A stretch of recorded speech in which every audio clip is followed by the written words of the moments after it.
I am the wheat. We stand together, facing the sun. But then,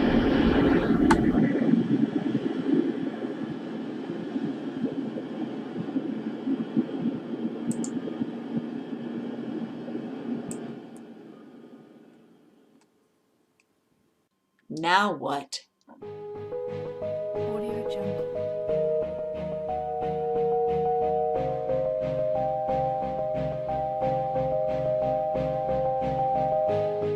Audio Jungle.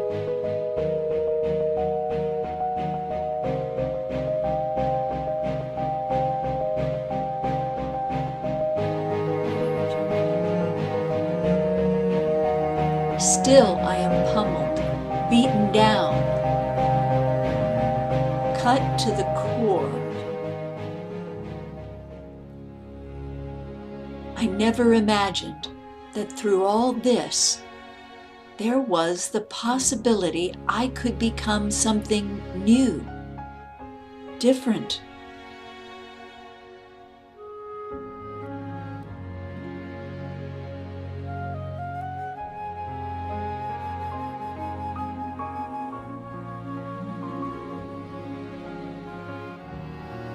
I yield to be blessed, to be filled with that which is not me, but is now in me, and through me, others are fed.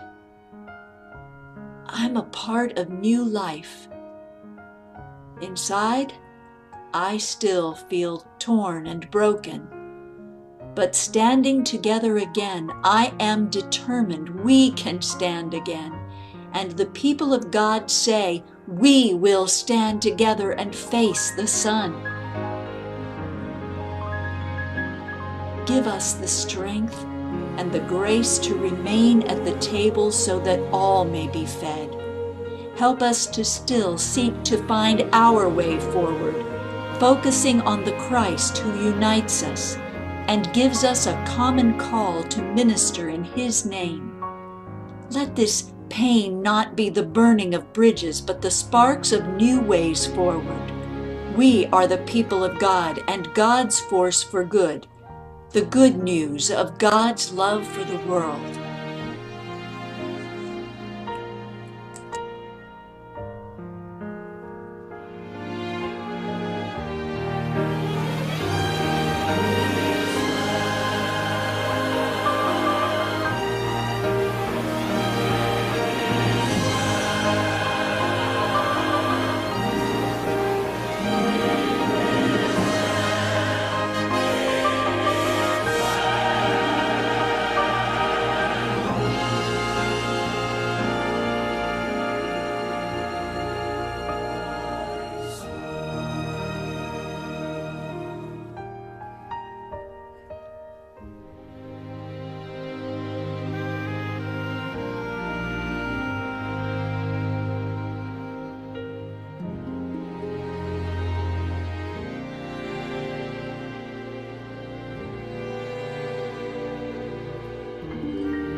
This particular video was made for the Great Plains Conference in preparation for the regional gatherings that would be held in Kansas and Nebraska immediately following the specially called General Conference.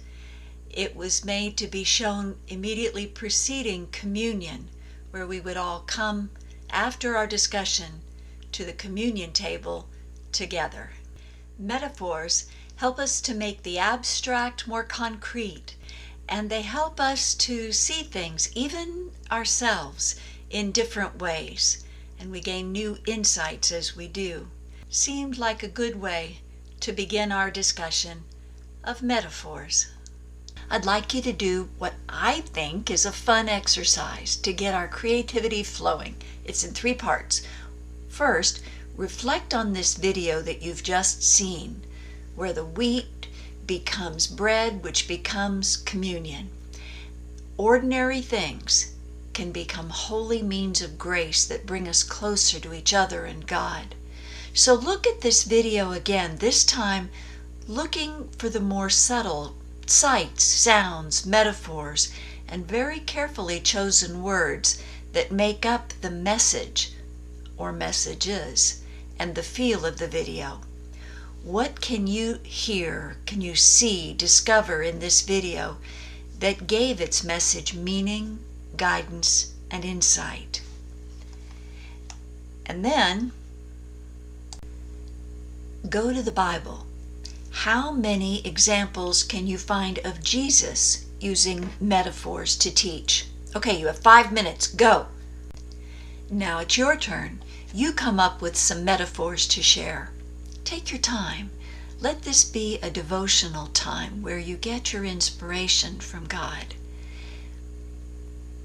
From where you're sitting, what ordinary, everyday things do you see that remind you of God and your walk with God? For new ideas and new perspectives, if you've run dry of ideas, change where you're sitting. Around your house, your yard, your neighborhood, or even in your mind, how many metaphors or similes can you find to help you begin to fathom God and your relationship with God? Here are some starters to get you going. God is like, my relationship with God is like, faith is like, my faith walk is like, when God sees me it's like, church is like. And here are some examples of things you might come up with.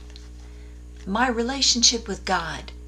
I'm like that squirrel that seems to want to come over here and get this bird seed from me, but every time I turn toward it, it runs away and hides.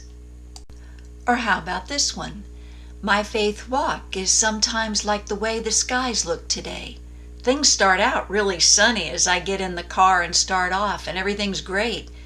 And then the clouds start building up and getting in the way.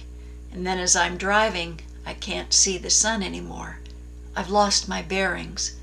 I don't know which way to turn. The clouds start looking really threatening, and all of a sudden I'm feeling very alone out here.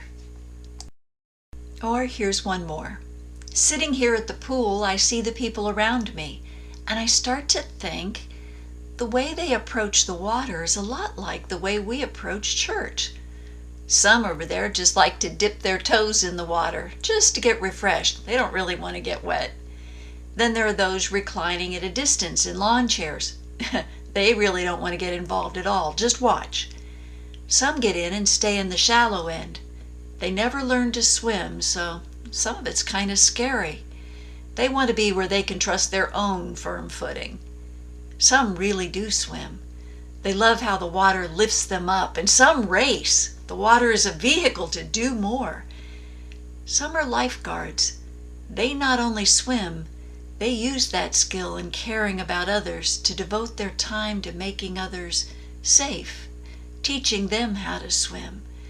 They use what they know and love, and then they save lives with it. All right, your turn. Where do you see God? You right brain people are really going to love this. And all you left brain people, you're going to love finally connecting with all those right brain people in your congregation you've never been able to connect with before. Have fun.